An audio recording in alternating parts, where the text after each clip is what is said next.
All right, we're recording. Welcome to an episode of us talking about sports. We're thinking about changing the name right now. I'm thinking about Sports Insomniacs. Let us know what you think, guys, and see if that title sticks. But I'm Laya, and I'm Franklin. yeah. So today, I think it's relatively brief. We're doing this a little later than other people would have done it with the Gonzaga and Baylor game ending. Of course, that's the big reaction you want to hear from us. I will say, we couldn't make it work. We had a lot of stuff that was due that night, and we were relatively busy with our schedules. So we decided to make time for today. And, beyond just a brief summary, everyone's already talked about it. We'll just give our 2 cents. We're going to talk about, what's going on with the Jets and with the quarterbacks, maybe in general, with the draft, and I guess again in general, and we'll see where that goes. And then at the end, we're thinking about a little Masters talk. So yeah, sounds good. Sounds like a plan. All right, let's get into it. So, the big shocker, the big shocker of to end the college basketball season on an emphatic note: Baylor 86, Gonzaga 70. Wow. Give us your 2 cents, Franklin. Give us your 2 cents. Well, just look at it. Just Baylor just comes out of the gates and just blitzes Gonzaga, literally. I just can't believe, like, they had a really good game plan, but they were also just hot. They came out hot from three, went 5 of 5, absolutely lighted it up. And really, I just don't know how, like, they stifled Gonzaga. And it was just basically, if you saw it, it was like a wire to wire kind of dominant route in some ways, if you would say so. And I don't think any of us would have expected that, especially how well Gonzaga has been playing this entire season. I personally thought that UCLA game was just like, a blip in, their entire progress towards the undefeated season. But wow, it just shows you, like, we've been a little bit underestimating how good Baylor was towards the end of the season.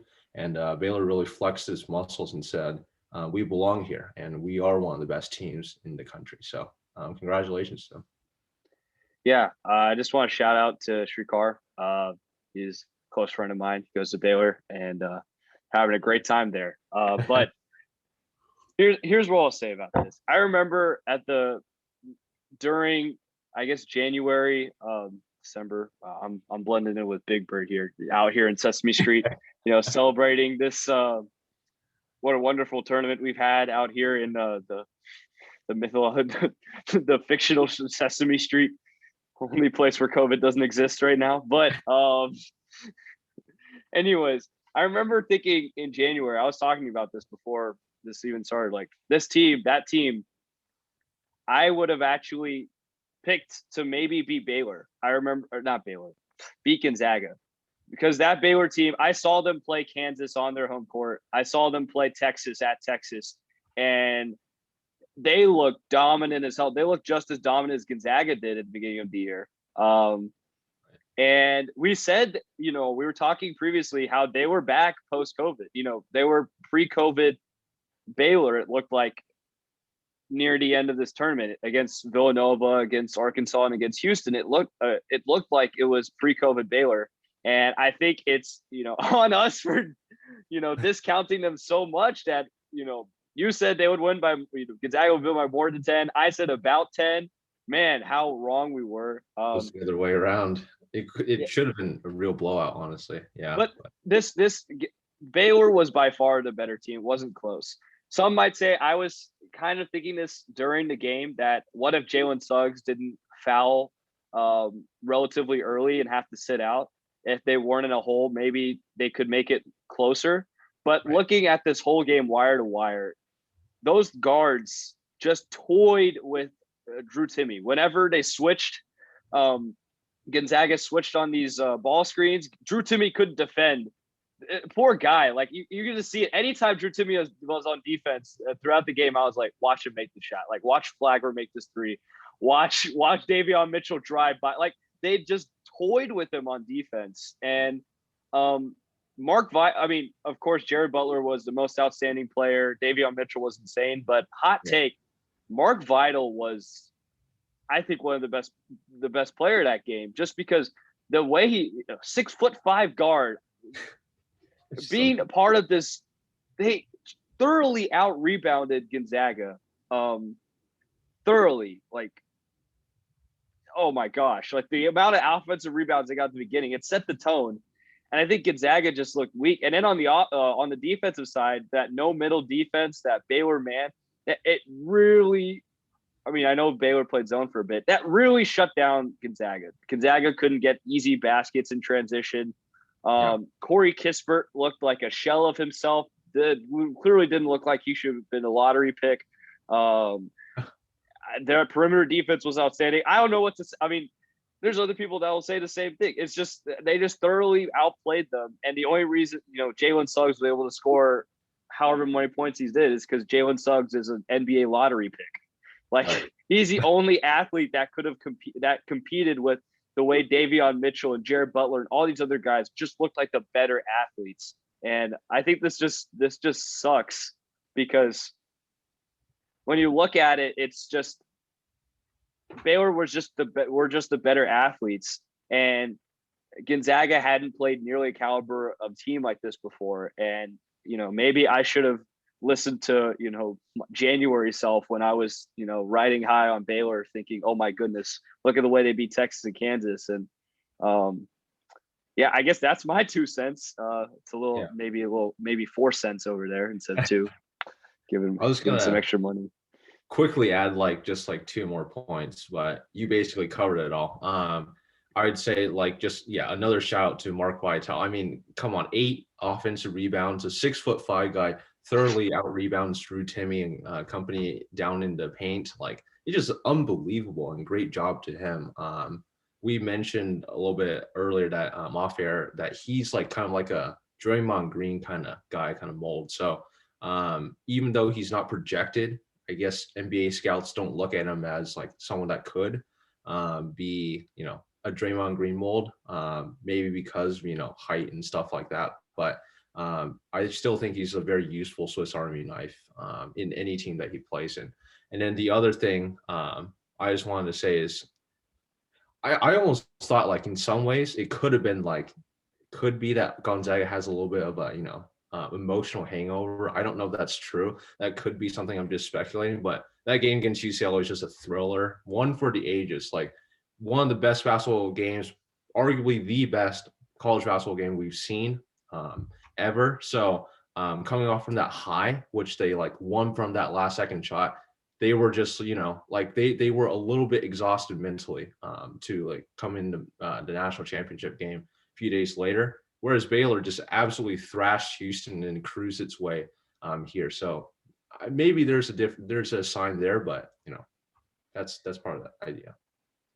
I guess you could say that, especially with the way that Gonzaga, they just started out so slow that it made it seem kind of like that. But I think for a team that I was hyping up to be this insanely good team, I kept saying how, oh my gosh, this is a top 3 team, of all time. They're the best team since 2002 in KenPom. I haven't checked after this game where they've fallen. I know they're still number 1 overall this year, but I don't know if they're the best anymore. They might have fallen a bit because this was rough. But I think many other people have pointed this out. I won't be the first to tell you, but Baylor looks so good that if they played a 7-game series like NBA style, Baylor would win this. I think Baylor showed that they were the better team. Right. I regardless of, I think that the result against UCLA, let's say they cream walk UCLA a similar way, I think it wouldn't have changed the fact that Drew Timme couldn't guard. It wouldn't have changed the fact that Corey Kispert was just choking like crazy. I think in a way it might have given them, the win against UCLA might have given them confidence that they can win a tight game actually. And sure. rather than, of course, it was emotional hangover. We've talked, we have our theories on that, but I don't know. Just Baylor just looks like the better team by far, and I think clearly they were the best team. They're the best team of this year, and that's saying something. I think this is also this. I was talking about how this is an historically great team. This is before this would be like a 2018 Villanova or in that mold of, they're lost a few games, but they're so dominant. But I think the way they beat Gonzaga, if we think Gonzaga is this dominant, I think we should put Baylor up there more than. I remember watching 2018 Villanova. These teams. I remember watching 2015 Kentucky and stuff like that. And I think this Baylor team, there was something about them that I just think the way they just dominated this tournament. And if it wasn't for COVID, post-COVID, they looked shaky. And I think off air, I told you before the bracket came out, I don't think Baylor makes it to the Final Four with this way their defense is post-COVID. Right. Man, they won it. they figured it out. I think they figured it out once they got into the tournament. Absolutely. And I don't know what more to say. What more there is to say. I feels like I'm just going to keep repeating myself about the fact that Corey Kispert looked terrible. Drew Timme looked terrible. Jalen Suggs looked like the best player because he's the only athlete that could compete. It would stay with them. And Baylor was just quicker. Gonzaga just looked helpless on defense. And Gonzaga actually wasn't that bad in their 2-point offense. They weren't that bad. They shot a lot of free throws. I think let me check the box score to make 100% sure. Yeah. They went 15 for 21. So that's 71% from the free throw line. But that was more than Baylor's, right? More than 3. Yeah. So Baylor went 16 for 18. So they had 3 more attempts for Gonzaga. But that doesn't really, that's not. Yeah, that's not actually a deciding factor. It's just that I've heard the stat that Gonzaga, they were slightly below average on their 2-point shooting, and they're historically good on 2-point shooting. And so their field goal percentage is still 51%. Like it wasn't like that. It's just the fact that sure, if you're able to even mitigate Gonzaga on offense, that's enough. But with the way Baylor played on offense. I think if Baylor's defense just slowed them down a bit to where they're below average, this is the result that you're going to get, especially if Corey Kispert can't shoot from 3. If the 3-point shooting was quite terrible. Yeah. So congratulations. I think Baylor is definitely the best team of the year. And it's well-deserved.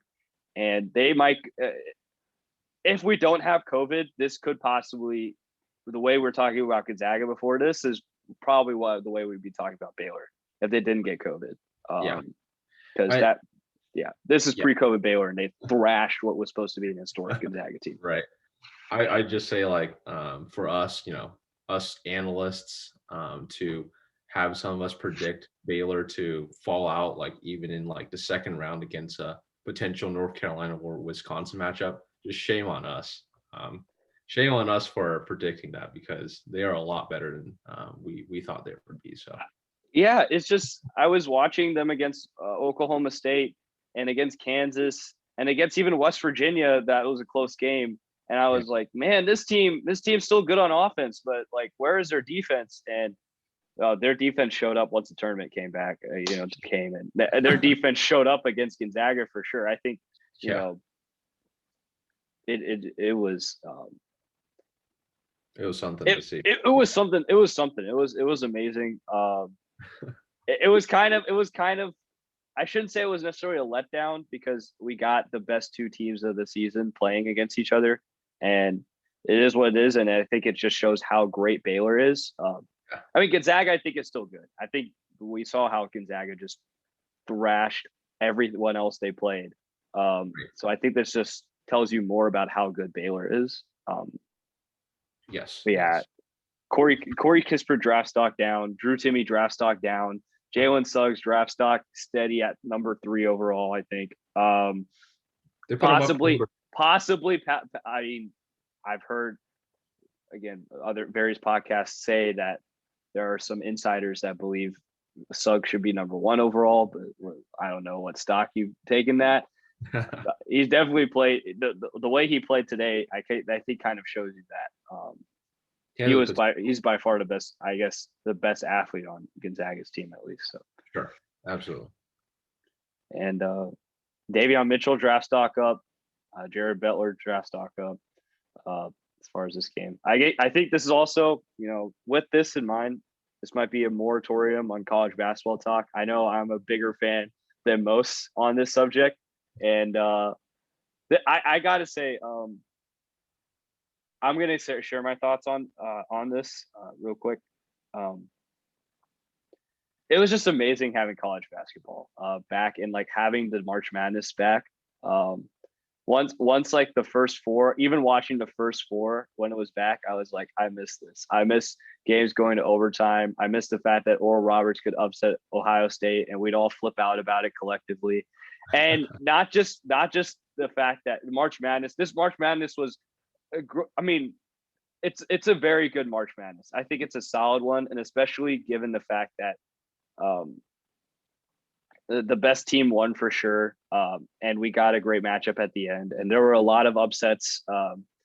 It might not be an amalgamation of the closest games, but this was, I think, a great March Madness. And I just remember just thinking when Selection Sunday was happening, I got goosebumps, and I just missed having this, and I was just so glad to be able to have it again. And beyond March Madness, I think college basketball this year, sure, it sucked as hell as Duke fans. It sucked like hell that we couldn't see our team, and it was bad. And we were kind of, backseat quarterbacking and complaining about this team and yelling at the TV about what they should do. Like we know any better than Coach K, for crying out loud. But regardless of that, I think this is, the storylines with Gonzaga and Baylor,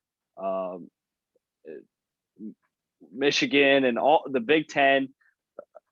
However much of a fraud that was, I just had a great time following college basketball this season, and I'm just glad it's back. And I think this season, and with March Madness back, it made me realize, how much I missed it, during last year. But I don't know if you have any more thoughts, to give about college basketball, I guess. Absolutely. You basically covered it all, but just definitely glad that we get to experience March Madness and all the magic that brings, all these amazing storylines, to, have the entire nation engaged for this 1 month, highlighting all these, smaller programs that we don't know about, and like these players. And it's just like it's a great platform. And college basketball is just, one of the best sports to watch, just like overall. And we're just so blessed for it to come back. And hopefully next year we'll be back in Cameron Indoor, cheering them on, and having a better season from Duke as well. So looking forward. Yeah, man. If we get, we got Banchero, Griffin, Mark Williams. This team, it looks good. I think it looks good. I've heard some preseason top 20. We don't need to talk about this right now. I think we should, get a little rest before we talk about this. But I've heard, people have already put us at number 4 in the preseason top 25. So that's some huge praise, and hopefully we live up to it. So I'm looking forward to it. But I guess that pretty much wraps up college basketball talk. And so I wanted to transition to the Sam Darnold trade, and talking about, Sam Darnold and both the Panthers and the Jets, and give more insight onto the Jets, and we'll see where this goes, kind of a free form. And I wanted to first open the floor to a big USC fan, ergo then a big Sam Darnold fan. And tell me what are your thoughts on this movement? Yeah, I thought just overall, this move, in terms of just like Sam Darnold, I'm a huge USC fan. just like some family ties to USC. And, Sam was just like, he was just such a great player at USC. I just will never forget that Rose Bowl matchup against Saquon Barkley. That was just a wild Rose Bowl. It really just showed like the mettle and how well Sam Darnold can play. So I always believed in him as a good quarterback. Like I always thought he had potential. I just thought like he was placed in probably the most unfortunate situation you can imagine in the Jets with a absolute like barren roster. Like he had no help at all. Probably the worst coach you can ask for, an Adam Gase in front office that didn't help him at all. So thank God he's out of that situation. And I think, on the Panthers, he has a much better chance to prove what kind of quarterback he is, which I hope and definitely feel that he'll have a great bounce back. And you'll see why they projected Sam Darnold so highly when they were going to draft him back in 2018. So, yeah. I guess I'm a Patriots fan, so I don't like the Jets. I'm gonna miss the fact that he was just absolutely atrocious against the Patriots. Just always. So we won't necessarily have that safety blanket anymore to just a chalk up win. No, but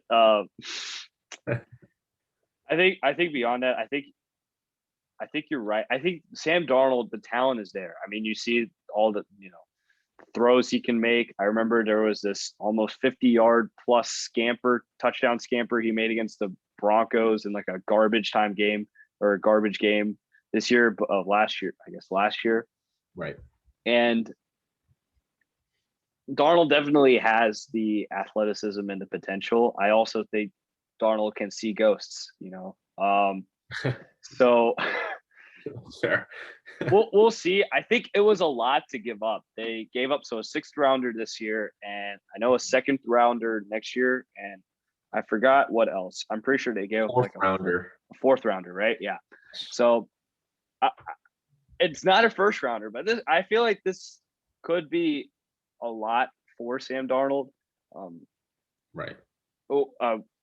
We'll see. I saw this on Instagram, just scrolling through, that they threw a huge party to celebrate Sam Darnold going to the Panthers, and he like put up the Panthers hat as if he got drafted by them. And man, I think it's just I think this is good for Sam Darnold for sure. I think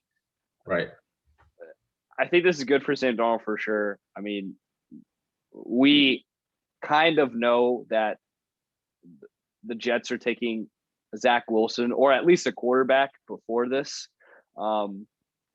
So this is definitely a good spot as well, because of the fact that Tepper, the owner for the Panthers, he wants a quarterback desperately. So they've built the infrastructure with Joe Brady, offensive coordinator, with Robbie Anderson and DJ Moore and Christian McCaffrey. That's a lot of weapons for them. And I think if Sam Darnold can thrive, it would be in this type of offense.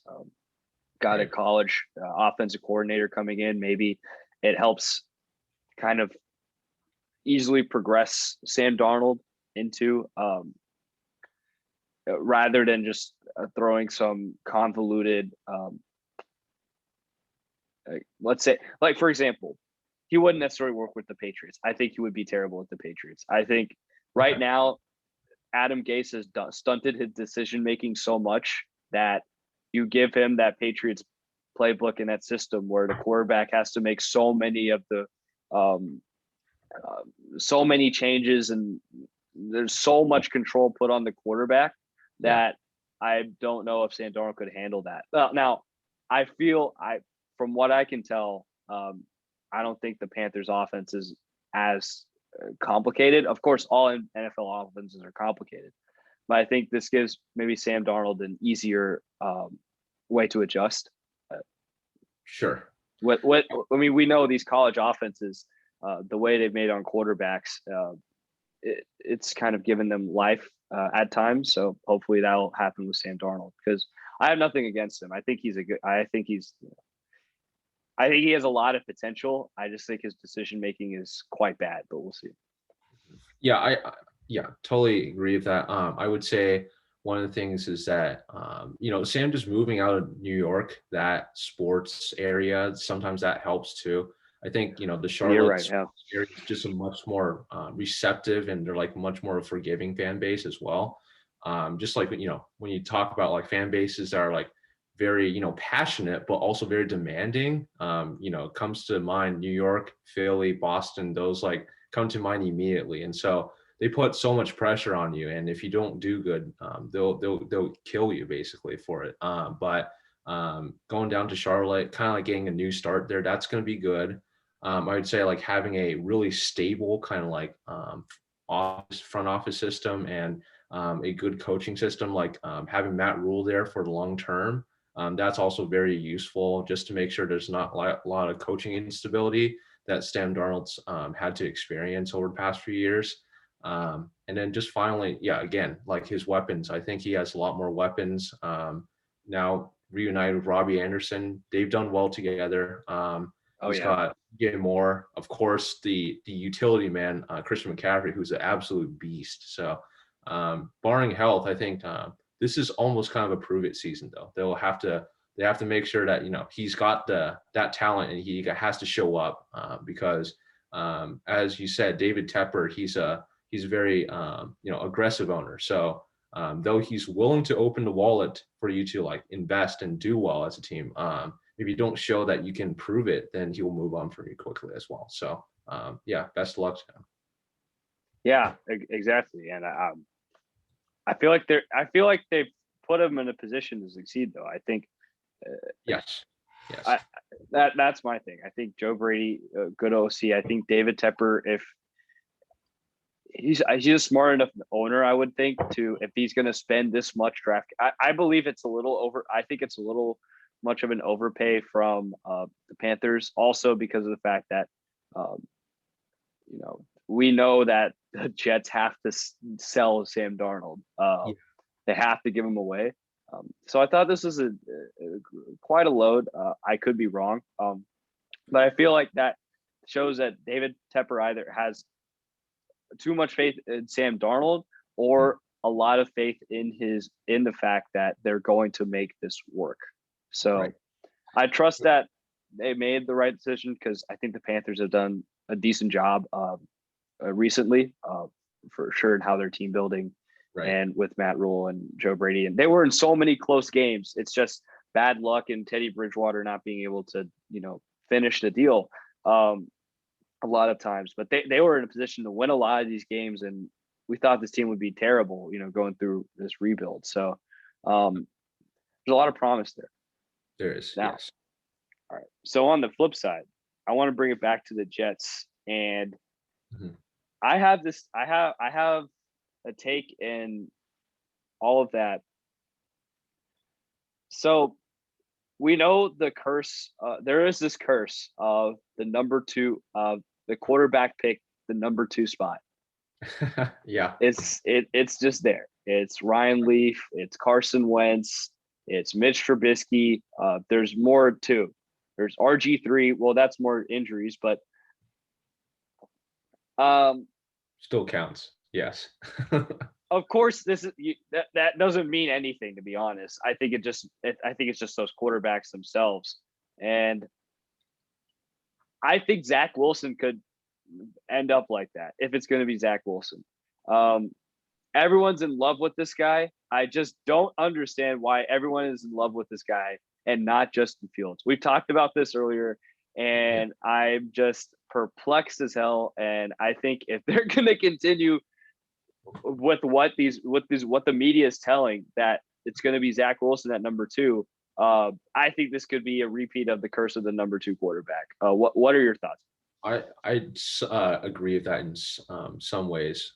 I would say, like, I listened to one of the media broadcasts the other day about Sam Darnold and Zach Wilson. Sam Darnold was actually a higher touted and profiled prospect than Zach Wilson is at this stage. So, okay, first of all, that means that Zach Wilson though very talented, is not like, uber talented as like drafting at number 2, which is like brings into question because both you and I believe that Justin Fields is that uber talented, athletic, well-made model of a quarterback that I would feel like is no doubter to draft at number 2. But apparently the Jets are, caught up in that media circus. So again, it's one of the things that I feel like being in the New York market, you have to kind of like satisfy and like, have to have good relations with the outside media also. So with all that pressure, it's very hard for them to, come back and say like, hey, we're going to go in a totally different direction. This almost gives me a little bit of a glimpse back at when the Los Angeles Lakers in basketball, they had to draft Lonzo Ball number 2 overall because of just all that LA media being extremely pressuring the Lakers to draft him because he was a homegrown guy, basically. So there might be a little bit of the same bias here with the Jets. I'm not sure, but I just don't see why Justin Fields isn't the number 2 overall pick. I think you saw in his pro day, his 40-yard dash, he was running just like a blazing, what was it, 4.4 or something like that? And then just, Yep. his pro day, his throws were just like on the point. Nothing backs me away from him being the number 2 pick, but they could see otherwise. So Yeah. And I mean, it's not to say that Zach Wilson isn't talented. I think Zach Wilson, they say he has great arm strength. He has decent arm strength. I don't know if it's the same as what you would think Mahomes or Josh Allen or Aaron Rodgers, like these type of arm strengths. But I mean, it's there. They made these throws in these pro days. And I don't know how much that is the fact that with pro days, you're working with your own wide receivers and you've already developed the chemistry with that rather than in the combine. You just have random wide receivers you've never really played with, and then you have to throw deep balls. Right. That's just food for thought. Also, he's only started for 1 year, I believe, right? Yes. So if he's only started for 1 year, it's kind of interesting. I mean, Cam Newton also did, so we'll see. And but I think that's different. But right. Mitch Trubisky did as well. So I think there's a lot you can go back and forth on. I've also heard from trying to think of what podcast it was from. Man, I wish I knew, just to give credits, where credits due. But Joe Douglas, the GM of the Jets, hasn't told anybody what his plan is at number 2. I think it's clearly a quarterback now. We see that. But he hasn't told anybody. And I think a lot of people are just speculating Zach Wilson. And they were saying this was a similar belief to what was happening in the beginning of the 2018 draft, where everyone believed the Browns are drafting Sam Darnold. The Browns are drafting Sam Darnold no matter what, or Josh Allen. It was Sam Darnold, Josh Allen, one of those two. Right. And it was only the day before that it kind of broke that John Dorsey was actually thinking of Baker Mayfield. So we might just be speculating, it's, they're thinking Zach Wilson, when it could be Justin Fields, who knows? Or it could be Mac Jones. It could be Trey Lance. It could be, I hope it's not Mac Jones. I guess I hope it's Mac Jones if I'm a Patriots fan. But right. From a correcting drafting perspective, Mac Jones would not be the correct pick, but it would be correct pick, but let it happen. Let it happen, man. I wouldn't stop it. I won't complain. I won't complain, man. I won't complain. It's always nice to make sure we gotta give me a win. Sure. Arrogant, 7-9. We went 7-9. And I'm still this arrogant ass, Patriots fan over here, acting like we got free wins. But we'll see. I mean, Salah's a good coach. I think Salah's gonna be a great coach. And right. The offensive line's getting built. Like I get it. The Jets aren't that. They're not gonna be this trash organization. Adam Gase isn't the coach anymore. But it's still nice to poke fun at them. Just for my sake. Right. So I think that's also there. They might not necessarily be Zach Wilson. But if it is, who knows? There could be shades of a number 2 pick curse. But we'll see, man. We'll see. I think, we've talked about this. I just don't see why people are just. it's Justin Fields is dropping. It's kind of absurd in these people's minds. There's a report that's you might have heard this, right? There's a report that came out that Justin Fields might not be the greatest leader, and he might not be the best locker room guy. And I don't know. I think that's a bunch of bullshit, man. He is like the guy who wanted to get football back, football back with COVID going on. Right. He was like one of those co-leaders, and I think you see the fact that he just gritted it out again. That Clemson game, I don't know how much stock you want to take in one game. That game was amazing. Like he just gritted it out. Like if it was only worried about draft stock or only worried about individual, if he was not this work ethic guy, I don't think he would do nearly the amount of things that he's doing. And there might be concerns. Well, he wasn't this. They chose Jake Fromm over Justin Fields in Georgia as a quarterback. That might be a problem. But then again, there's a reason Ohio State. I picked him up, and then he's just done so well. We'll see. I think it's just a lot of shades of. It's shades of what it feels like. It should be a for sure, somewhat of a for sure prospect as far as athletics goes, as far as accuracy is concerned, and all of that. That's just dropping for.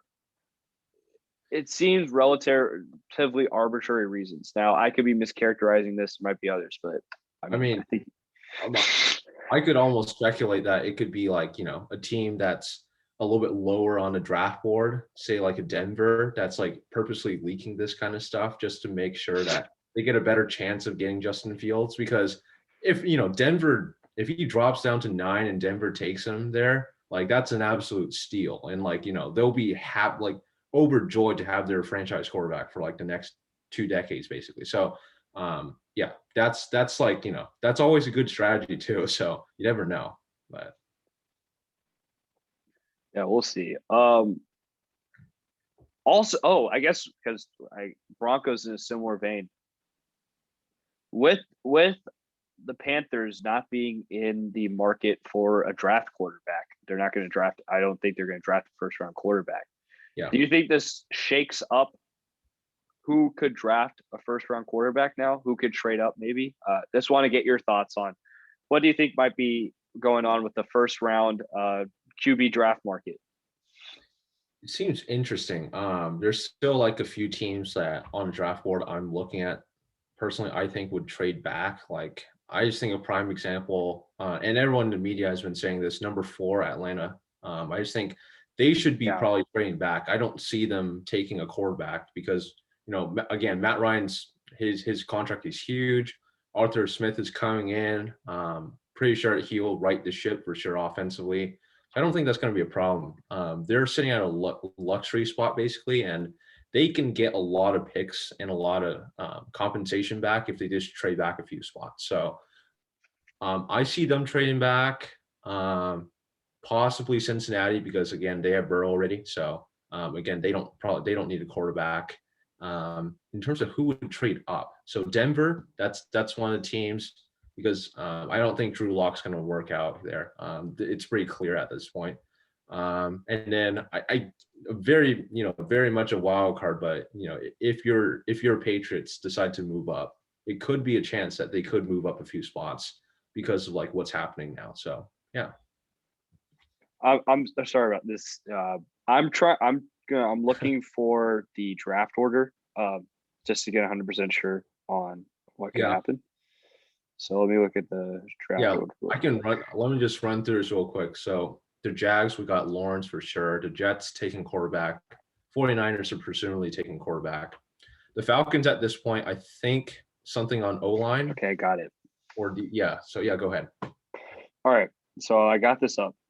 So what you were talking about, sorry, I was so what I can see is Atlanta probably won't draft a quarterback. No. That's what you're saying. And I think they should, but I think I agree with you. I don't think they will. I think they should, but I don't think they will. Right. And then Cincinnati. at 5. Cincinnati's not gonna draft a quarterback. Are you kidding me? They got Burrow. Right. And Miami traded back, which makes me believe they're good with Tua. Lions, I'm not sure. I think Lions might be Lions, Broncos, and then it'd be the Patriots, right? So you have five. We have 5 first-round quarterbacks. We can take Jacksonville out. Now you got Jets, Niners. I believe so. You got Jets, Niners, Broncos, and Patriots. we'll see. I guess the 5th one would be the Patriots, or you could go earlier. Maybe the Lions do something. Transition on maybe Jared Goff. There's things that could happen. Philly, they might not. Although they traded back, right. So maybe that's not the case.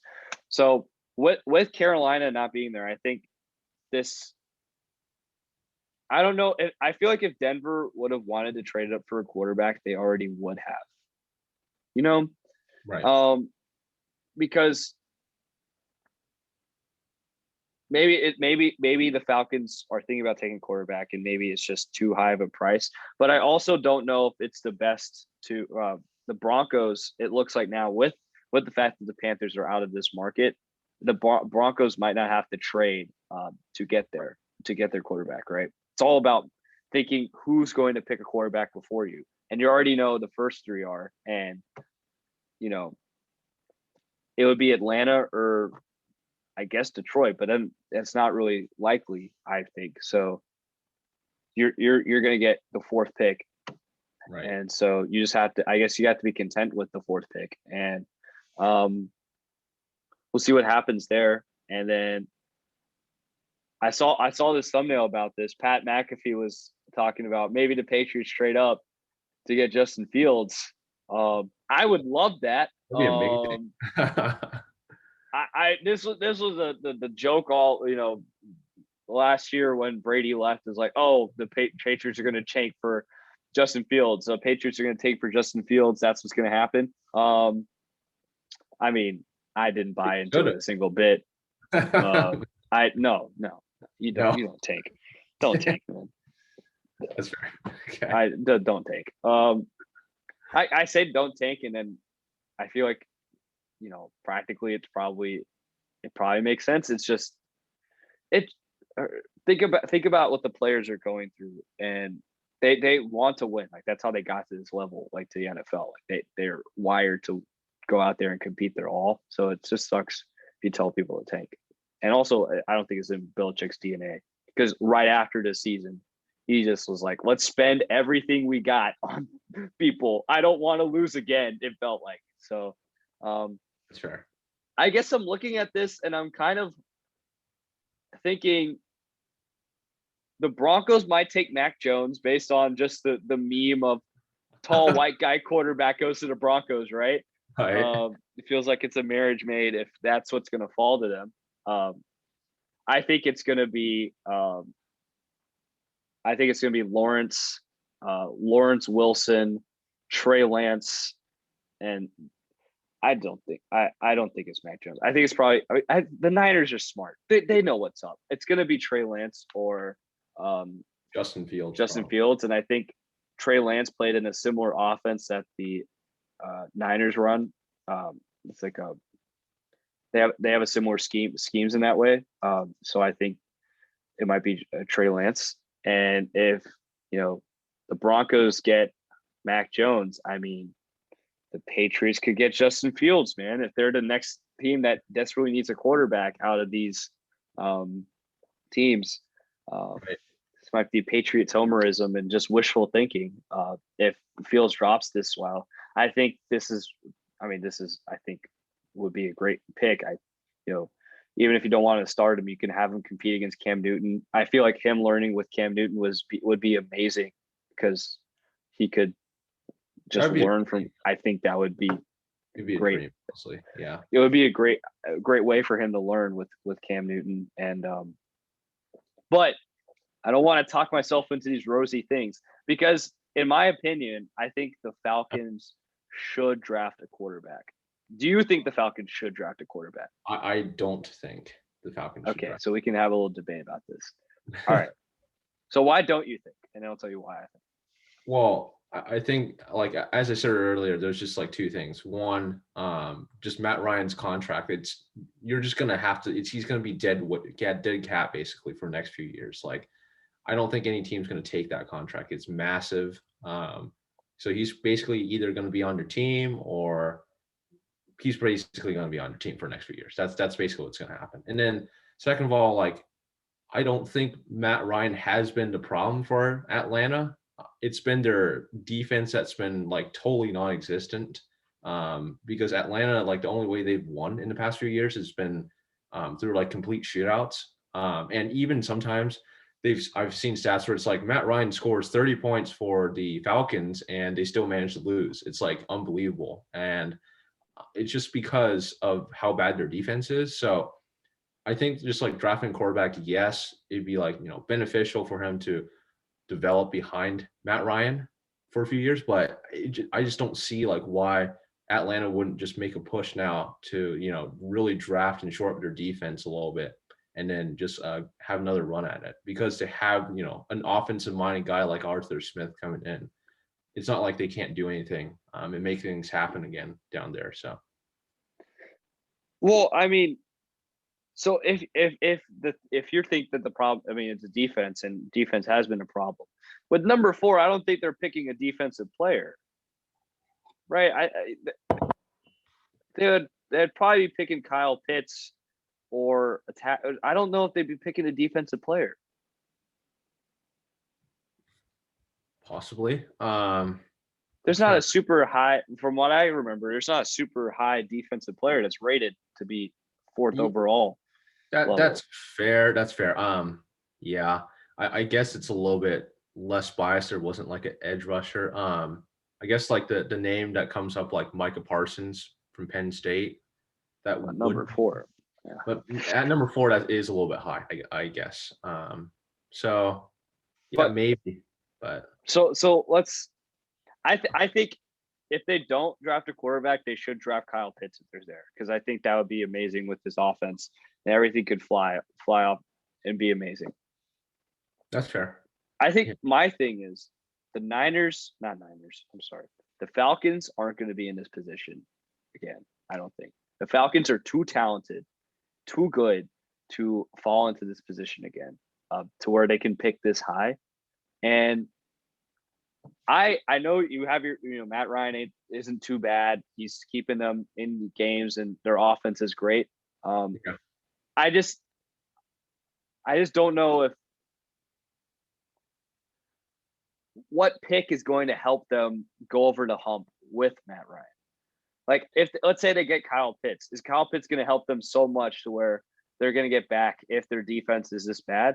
I think what this needs to be sort of, they're going to be good enough to be 800 or not 800. Why am I? Well, around 500. How do I say 800? I was thinking 8-8 and then 500. Even though 8-8 can happen this year, but that's a different thing. Right. So it'll be around 500, I believe.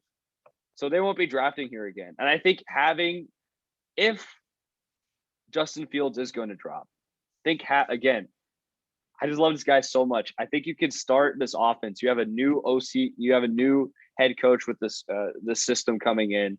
Calvin Ridley's going to be, coming into his prime. These guys just know how to develop wide receivers and pick wide receivers. I think this would be the time to get that quarterback, and in the future, you set yourself up for success. Because although I don't think they're a bad team, I don't think right now, if they add a player, it's going to help them with Matt Ryan as a quarterback. Yeah, I guess like your point does make sense. My theory was just that they would also have an option to trade back, like down the draft a little bit. That's true. I think they should, if they should draft, trade back if they can't. Yeah. Like if they, you have your Denvers of the world that are like really desperate for a quarterback, and to go from 9 to 4, they'd probably offer a pretty big package for you. So then it'd be like, okay, if you have like that many picks and stuff like that, why not trade back and then cash in on a player that you actually need. At number 9, there's good possibility Michael Parsons is still available for them. So then they're solving their needs also. So it's there's a few. Yeah, they could also get like Patrick Surtain or Cable, Farley. Exactly. I think Kyle Pitts is amazing. There's always, I think when you look at these teams, if they have insanely good tight ends, it's just ridiculous. The mismatches that you can create. So that's the one thing I believe is if they stay and they pick Kyle Pitts, I wouldn't necessarily blame them. I'd understand it. I think that's probably what they're going to do. With that in mind, I just think the Falcons, if you get the right quarterback going, I'm not sure. From looking at Matt Ryan, this might just be biased just based on, he chokes, look at this, even though he's relatively a better player than we usually think. I think it just sucks that sometimes he just makes just bad decisions late in games. And okay, I guess. I don't know how Kyle Pitts is necessarily going to help you improve that. With a lot of these teams, it's like I could just make the same argument, right? It's just I think I like every year I seem to be so high on Atlanta just because their offense is so good, and I feel like if their defense is decent enough, they can go far. Their offense is just that good. And I guess if their offense becomes more high powered, like how can you stop it? It's like similar to like, I'm not calling them the Chiefs, but if they get super high powered, who knows? But the Chiefs have a decent defense. The Falcons, their defense has just been terrible, and without Dan Quinn was supposed to be a defensive minded coach and didn't help at all, so he's gone. But they definitely need to shore that defense up and fix it, because that's not going to work at all for a playoff team. So we'll see. Now here, if the only player left, it actually can't be possible. But I was just saying, if the only player left is Mac Jones, that can't be possible. They're picking 4th. Yeah, we'll see. I guess. I just think these quarterbacks are so good. This is such a talented class that I feel like this is a good time to pick, because I don't know if they're going to be able to have a nice transition later on. You know what I'm saying? That's fair. That's fair.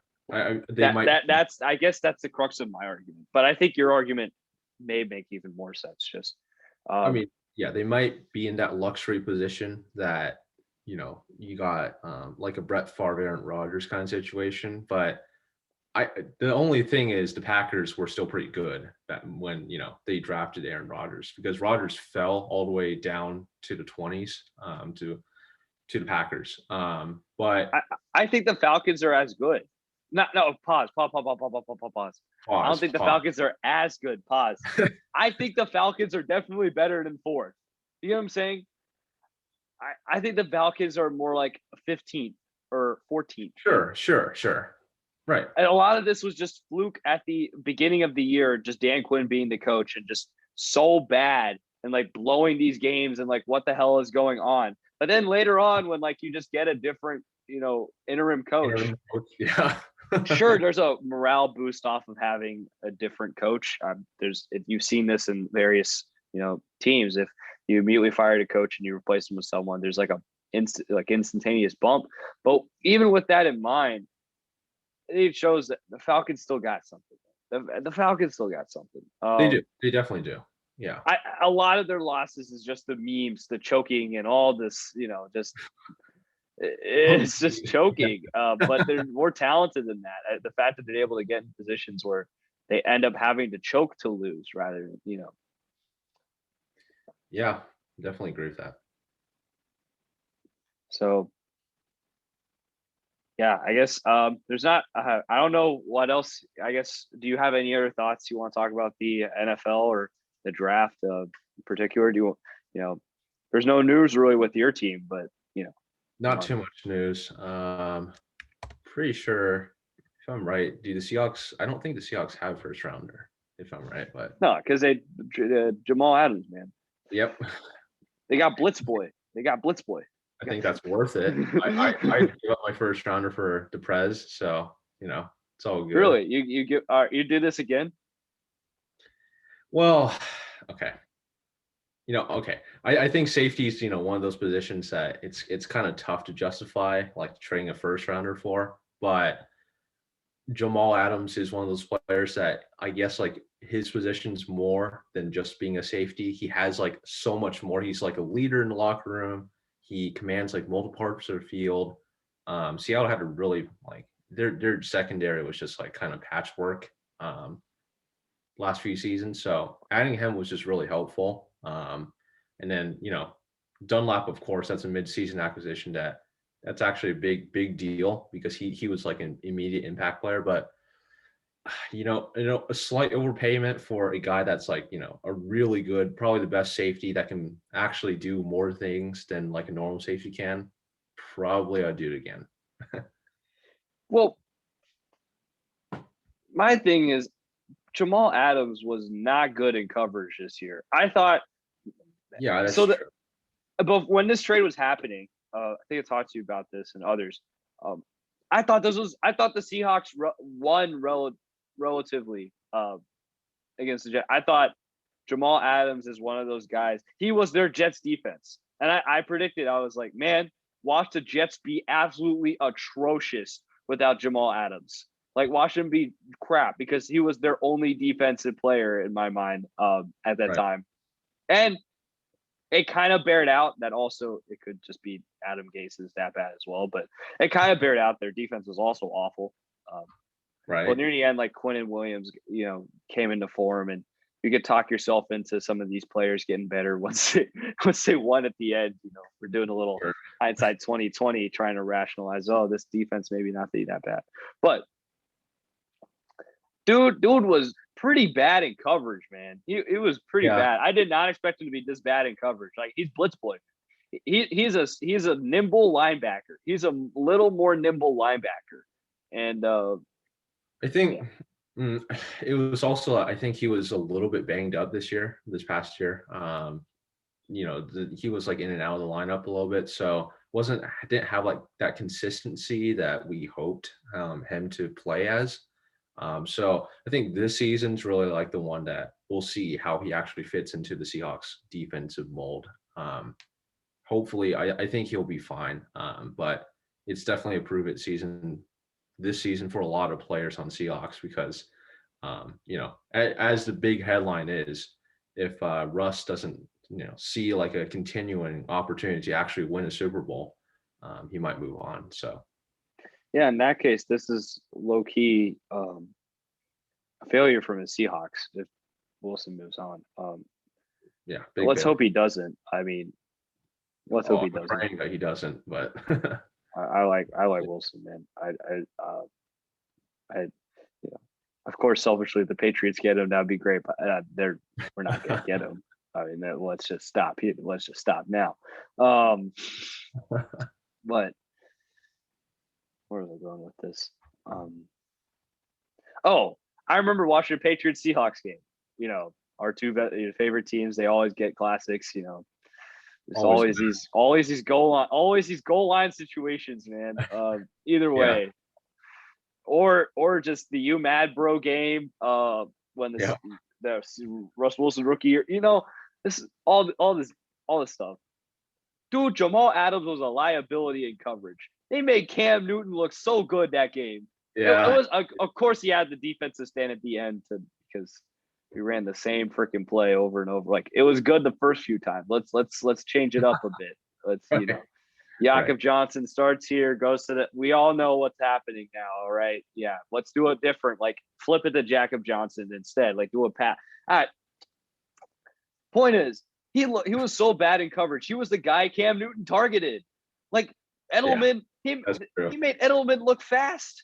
Like, Edelman was beating him in coverage. I mean, no offense to Edelman, but he ain't a deep receiver. Like, Edelman racked up so many yards as a slot receiver, and those cornerbacks they somewhat locked them down. It was just attacking the middle of the field from what I remember from Cam Newton. And that was a good pre-COVID and when he looked relatively good. That could also just be the Seahawks defense being ass that time. We didn't realize. But again, I think is it Jamal Adams, I believe, set the record for sacks by safety this season, right? Was it decent? It's I think possible. it was this season. It was either sacks or just tackles for loss. Not even tackles, but yeah. Huh. Yeah, I think he set the record for sacks. Let me look it up. But okay. Yeah. I was just gonna say I think the Seahawks their defensive game plan in the beginning of this past season was just terrible. I think that was very evident, and that's why people were clamoring do you need better personnel? I guess they got better personnel through that Dunlap acquisition, but also just because of game planning. I just think they had really bad schemes in the beginning. They got exposed, and that's why Russ was carrying the team, just absolutely throwing up 30 bombs, basically 40s, just trying to get into shootouts and trying to make sure the team wins like that. So that was not sustainable, and they did a little bit better second half of the season, but definitely expect them to do a little bit better on game planning. So. Well, the defense did what the offense did. That would Yeah. We'll see. We'll see. It's just I think looking back, we might be a little more apprehensive about that Jamal Adams trade. We'll see. I mean, I still like him. I still think he's a good player. I just thought he would be even better. So I was just a little disappointed. Sure. So I guess that's news on your end, but I got nothing on my end. Kendrick Bourne is, there's these Instagram clips get hyped and all that. Patriots receivers and all these new patch catchers and all that, but I think I was talking about this as our second episode, right? Get it, trade up for a quarterback. This was the year. This is the year to do it. I'd be super excited. Don't know if that's happening. That might not. If Mac Jones, I wouldn't be comfortable drafting Mac Jones this high. That's a lot of it. I just feel like it's a product of the environment. It's just the fact that Alabama has a new. They basically just took a playbook from the Big 12. Was like, we're going to put the Big 12 offense in the SEC with SEC recruited players, and let's do this. Absolutely shreds everybody. Yeah, I think just doing a ton of RPOs, so it just makes it look easy. Devontae Smith with all the separation. We've talked about this, so yes. I don't know. Hopefully they'll just draft a quarterback later on. I guess that's all I have to talk about the NFL. Should we move on to the Masters? Let's do it. All right. So, casual golf fan over here. We got the news about Tiger. It sucks. It's a bummer. It kind of shocked me, and I got really worried. My parents were me. We were all talking about it. Just, this is why we watch golf, mainly because of Tiger. I think a lot of us. But let's say we want to watch golf now. March Madness just finished, and we're just we need to get our sports fixed. It's a good weekend. Let's keep this sports thing on a roll. Tell us about what we should look forward to, man. Yeah, I just think, Masters coming back in its usual setting in April, just the greatest, tradition every year. Last year, it was kind of a little bit of a, disruption by moving it back to November. So it was a little bit unusual, but everything's back to normal this year. There's going to be a little bit of patrons on the grounds. Got all the big names. Sadly, not Tiger. Of course, he's still at home recovering. But all the big names are there, and I think it's going to be a great weekend. So stay tuned for sure. So yeah, we got Dustin Johnson. He won it. Was it last? They had it in the abnormal time, right? Yeah.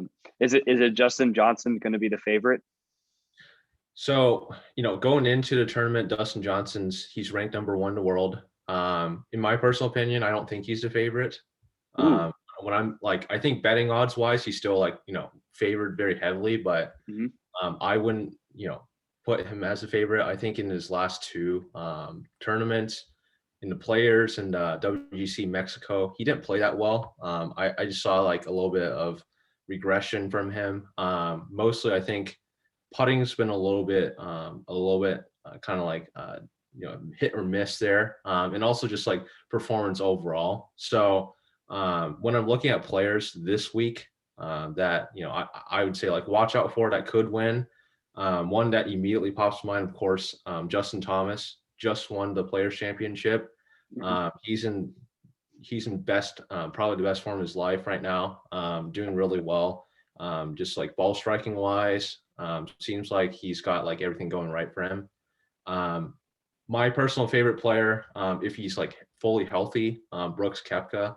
He's coming off a knee injury just 3 weeks ago, so it's kind of like it's going to be a little bit tough for me to say that he's going to win a tournament 3 weeks removed from knee surgery. So, but when healthy, guy's very solid at playing golf, and then just like executes everything really well, all facets of the game. So there's definitely a lot of players to watch out for. One final name I'll mention, Bryson DeChambeau. I know he's been like a big name recently, just like hitting like long drives, bombs, like 300 plus yards of drives. I don't necessarily think he'll do the very best here at Augusta. Augusta doesn't like it's not a driver's paradise per se. It's more of a narrow fairway. You got to play pretty well in terms of just like getting those angles right, getting your approach shots right. So I think it's going to be a little bit tough for him to just hit those bombs and then lay up like that, because this course isn't designed like that. So that's my 2 cents, but stay tuned. It's going to be a great week. Do you think any of these guys have the ability to pull, usually for, again, casual guys like me, I think about Tiger Woods setting that amazing record. Jordan Spieth, I don't know if did he beat the record or he got close in that Masters? I think he set the record, 2015. So he broke it. He's back, right? Spieth back. Yes, he just won this last week. So that might be so exciting. It's just the thing about the Masters for me. It's nice when like these scores get super high.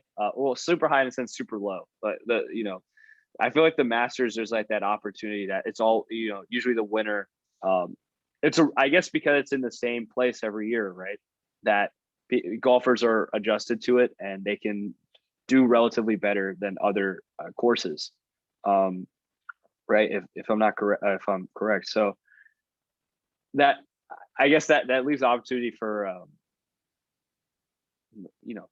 scores that we've seen before, like Spieth and Tiger. Do you think there's a possibility to get there, or do you think it's going to be more of a normal tournament?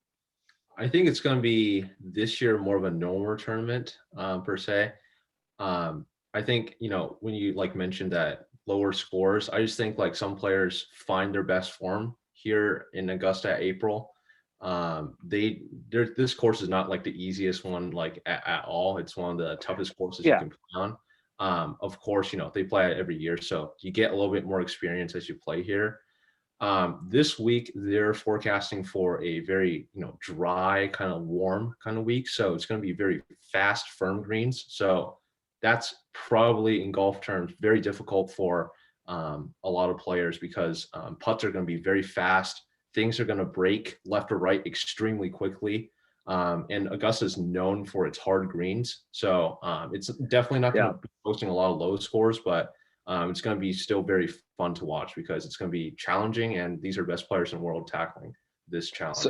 So we should be looking for right now, the best putters are probably going to be the ones that are going to be able to do better. Like you were talking about the DeChambeau guy, how he has these amazing drives as of late, and he can hit these long shots. But because Augusta's known for these hard greens and these difficult putts, that might be the deciding factor rather than being able to.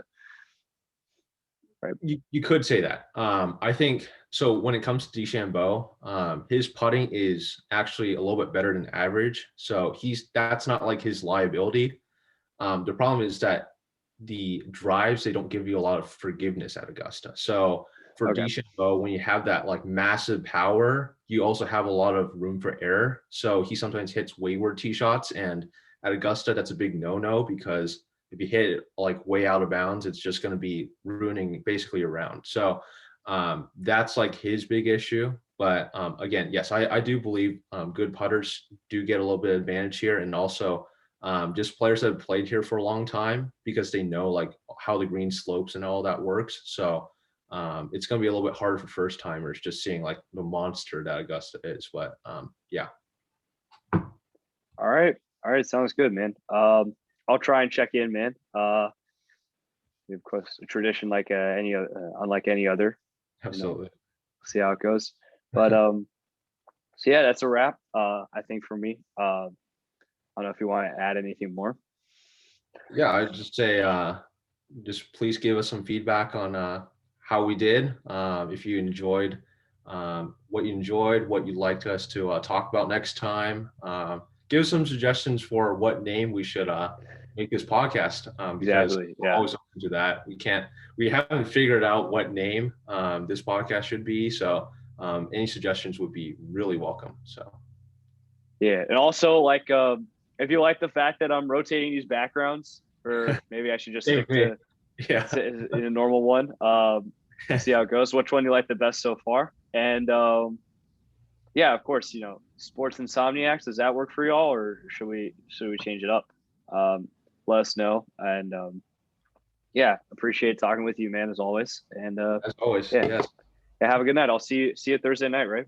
Yep, sounds good. We'll be back. All right. All right. Have a good night.